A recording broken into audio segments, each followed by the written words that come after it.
ये बात पक्की है कि इंडिया के अंदर अभी बहुत बड़े लेवल पे डेटा सेंटर्स, इंफ्रास्ट्रक्चर फैसिलिटीज़ खुलने वाली हैं, लेकिन आपको ये आइडेंटिफाई करने में काफ़ी टाइम लगेगा कि किन कंपनीज को सबसे ज़्यादा इस चीज़ का बेनिफिट मिल सकता है।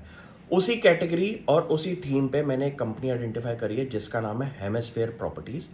कंपनी के पास इंडिया के अंदर आज की डेट में अराउंड 700 एकड़ से ऊपर की ज़मीन है, जो कि इंडिया के डिफरेंट डिफरेंट लोकेशंस में अभी सिचुएटेड है आपके ज़मीन।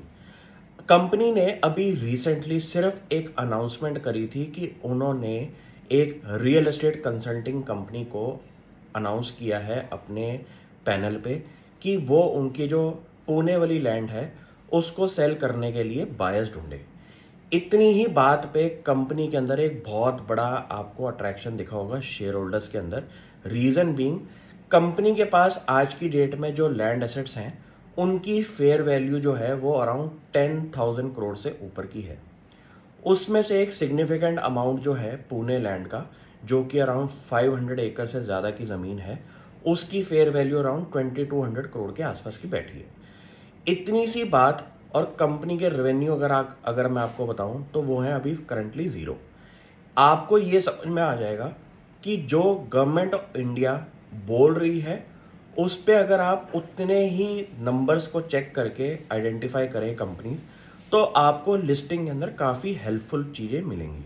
जैसे कि कंपनी के पास जो अभी लैंड एसेट्स हैं उनको अगर आप कैटेगराइजेशन देखें, तो जैसे पुणे उनकी जो लैंड है वहाँ पे एक डेटा सेंटर हब बन सकता है।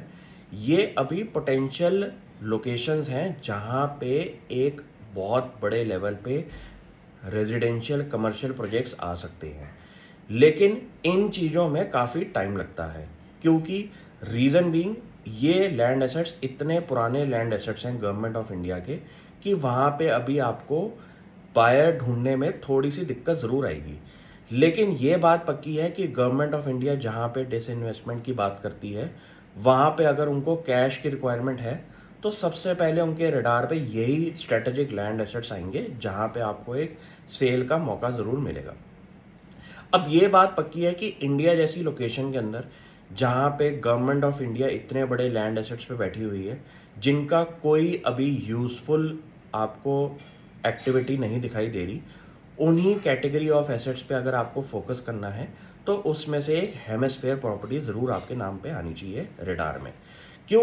क्योंकि कंपनी के पास अभी फ़िलहाल उनकी एनुअल रिपोर्ट के मुताबिक 10,000 करोड़ से ऊपर के फेयर वैल्यू वाले लैंड एसेट्स पड़े हुए हैं वेरियस वेरियस लोकेशन से। उसमें से मेजॉरिटी चंक जो है वो है दिल्ली लोकेशन के अंदर, जहाँ पे आपका ग्रेटर कैलाश, उसके अंदर उनकी अपनी वैल्यू जो है वो मोर देन 7,000 करोड़ से ऊपर की है।